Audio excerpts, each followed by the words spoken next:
कबूतर पालने वाले ये गौर से सुने। रसूल अकरम सल्लल्लाहु अलैहि वसल्लम ने घरों में कबूतर पालने से मना क्यों किया? बिस्मिल्लाहिर्रहमानिर्रहीम। अस्सलामु अलैकुम रहमतुल्लाहि व बरकातुहू। प्यारे दोस्तों, आज की इस वीडियो में हम आपको बताएंगे कबूतर पालने से क्या होता है। प्यारे आका सल्लल्लाहु अलैहि वसल्लम ने कबूतर पालने से क्यों मना किया, और कबूतर को शैतान क्यों कहा गया है, और कबूतर बद्दुआ क्यों देता है। आप जानते हैं कि हरम शरीफ के कबूतर कहां से आए? रोज़ा रसूल सल्लल्लाहु अलैहि वसल्लम के कबूतर अचानक मरने क्यों लगे थे?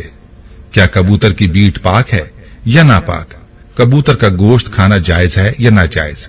और अगर कोई शख्स ख्वाब में एक कबूतर देखे तो उसकी ताबीर क्या होगी? हमारी आज की वीडियो में हम आपके साथ कबूतर के हवाले से इंतहाई हैरत अंगेज मालूमात शेयर करने जा रहे हैं। सबके बारे में जानने के लिए आपसे गुजारिश है कि वीडियो को स्किप किए बगैर आखिर तक लाजमी देखिएगा, और अगर आप हमारे चैनल पर नए हैं तो हमारे चैनल को सब्सक्राइब कर लें।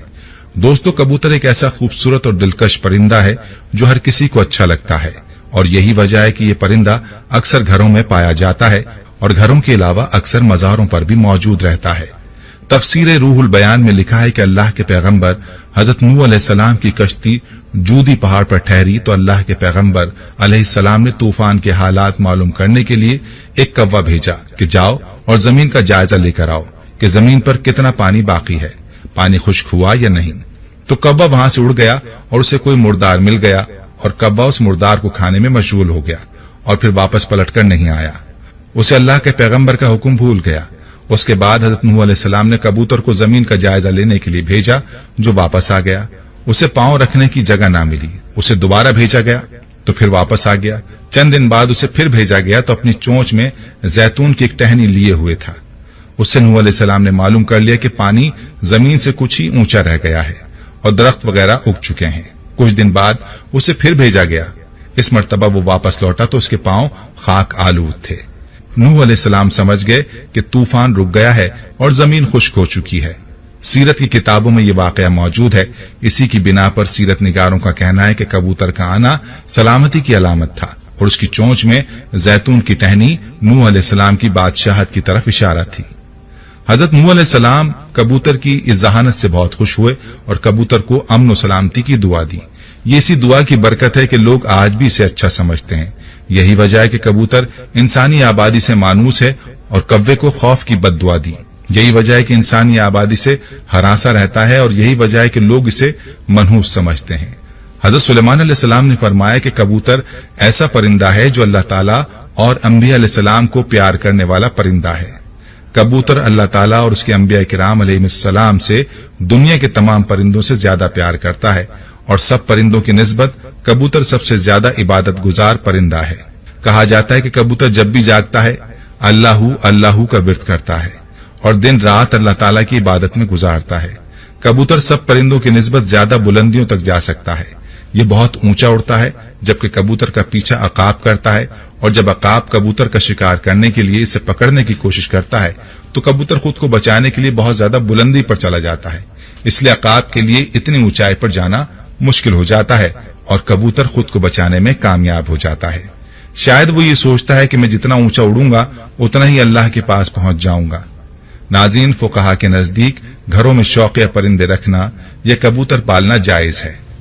शर्त यह कि इसकी ग़िज़ा सर्दी, गर्मी और बारिश से हिफाजत का इंतजाम किया जाए, और जब अहले खाना कहीं घर से बाहर जाएं तो उनकी ग़िज़ा और देखभाल का मुनासिब इंतजाम करके जाएं। मगर परिंदों को सताने के हवाले से मुमानियत है। जैसा कि अबू दाऊद में है कि हज़रत अब्दुल्ला इब्न मसूद रज़ी अल्लाह ताला अन्हु की रिवायत करदा एक हदीस में कबूतर का जिक्र मौजूद है कि कबूतर अल्लाह के पैगंबर इमामुल अंबिया जनाब मोहम्मद मुस्तफ़ा सल्लल्लाहु ताला अलैहि वसल्लम के सर अनवर पर मंडला रहा था और अपनी जबान से शिकायत कर रहा था कि किसी ने उसके घोंसले से अंडे उठा लिए हैं। हुजूर ताजदार खत्म नबूवत सल्लल्लाहु अलैहि वसल्लम ने सहाबा किराम रिज़वानुल्लाहि अलैहिम अजमईन में यह ऐलान किया कि किसने इस कबूतर के अंडे उठाए हैं। एक सहाबी रज़ी अल्लाह ताला अन्हु ने अंडा उठाना कबूल किया तो आप सल्लल्लाहु अलैहि वसल्लम ने उन्हें हुक्म दिया कि अंडे इसके घोंसले में वापस रख दिए जाएं। इस रिवायत से मालूम होता है कि परिंदों को सताना नाजायज है, इसलिए इससे रोका गया है। परिंदों की बद्दुआ लगती है, کیونکہ کبوتر بھی ان پرندوں میں شامل ہے جو کہ انبیاء علیہم السلام کا پسندیدہ رہا ہے۔ اس لیے اگر کبوتر کو ستایا جائے تو کبوتر بھی بد دعا دیتا ہے، لہذا کبوتر کو ستانے سے اجتناب کرنا چاہیے۔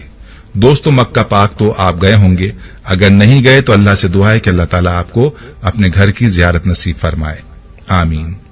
مکہ مکرمہ میں مسجد الحرام کے اطراف ثواب کی امید سے کبوتروں کی بڑی تعداد کو گندم ڈالتے ہوئے بہت سے لوگ نظر آتے ہیں۔ جیسے ہی اس مقدس شہر کی سرزمین پر پاؤں رکھا جائے تو کبوتروں کے جھنڈ لوگوں کا استقبال کرتے دکھائی دیتے ہیں۔ گردنوں کے نزدیک نیلے یا سبز مائل پروں والے کبوتر خصوصی اہمیت کے حامل ہوتے ہیں، اس لیے احرام کی حالت میں یا اس کے بغیر بھی کسی طور پر ان کبوتروں کا شکار جائز نہیں ہے۔ ان کے شکار یا قتل کی صورت میں فدیہ واجب ہو جاتا ہے۔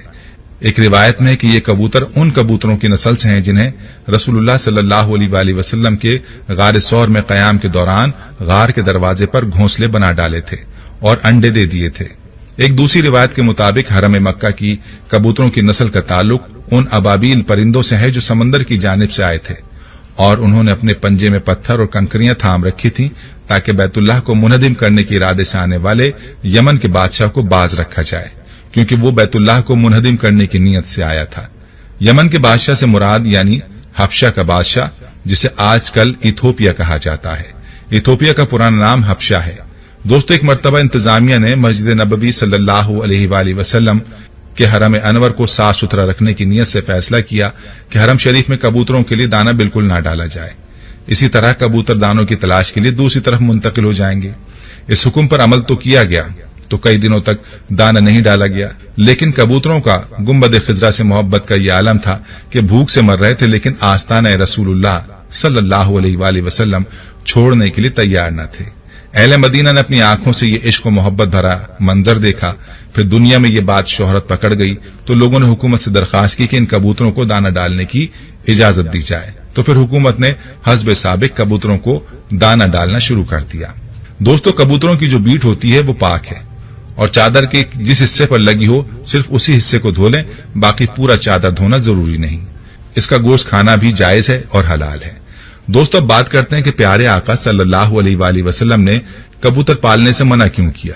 امام بخاری رحمۃ اللہ علیہ ادب المفرد میں حضرت ابو ہریرہ رضی اللہ عنہ سے روایت کرتے ہیں کہ نبی کریم صلی اللہ علیہ وآلہ وسلم نے ایک شخص کو کبوتر کے پیچھے لگا ہوا دیکھا تو فرمایا، شیطان شیطان کے پیچھے لگا ہوا ہے۔ اس حدیث میں کبوتر کو شیطان کہنے کا مطلب یہ ہے کہ کبوتر یا دیگر پرندے اڑانے کو مشغلہ بنانے والا اور ہر وقت ان کے ساتھ مشغول رہنے والا عموماً فرائض اور دیگر عبادات کی ادائیگی سے غافل ہو جاتا ہے۔ چونکہ اس غفلت کا سبب کبوتر اڑانے کا مشغلہ ہوتا ہے، لہذا کبوتر بازی کے مشغلے کو ہی شیطانی عمل سے تعبیر کیا گیا ہے۔ اگر کبوتر بازی آپ کو اللہ اور فرائض سے دور کر دے تو اس صورت میں اس کو سخت ناپسند کیا گیا ہے۔ اب اگر خواب میں کبوتر دیکھنے کی تعبیر کی بات کی جائے تو خواب میں کبوتر کی تعبیر امین، صادق، اچھے دوست اور باوفا محبوب سے دی جاتی ہے۔ بس اوقات خواب میں کبوتر کا نظر آنا ایسی بابرکت، حسین و جمیل عورت کی طرف اشارہ ہوتا ہے جو کہ اپنے شوہر کے علاوہ کسی اور کی خواہش مند نہ ہو۔ اگر خواب میں کبوتر کسی مریض کے سر پر بیٹھا ہوا دکھائی دے تو اس کی تعبیر مریض کی موت سے بھی دی جاتی ہے۔ اگر آدمی کبوتر اور کوے کو ایک جگہ جمع کر کے یعنی ان کو ایک جگہ دیکھ لے تو تعبیر یہ ہوگی کہ وہ قوم کی قیادت کرے گا، کیونکہ ہر وہ چیز جو خواب میں اپنے غیر جنس کے ساتھ جمع ہو اس کی تعبیر قیادت سے ہوتی ہے۔ خصوصاً کووں کے سلسلے میں کووں کا شمار فاسقین سے ہوتا ہے۔ خواب میں کبوتر کی آواز کلام باطل کی علامت ہے۔ دوستو، یہ تھی ہماری آج کی ویڈیو۔ ہم امید کرتے ہیں کہ آپ کو ہماری آج کی یہ ویڈیو ضرور پسند آئی ہوگی۔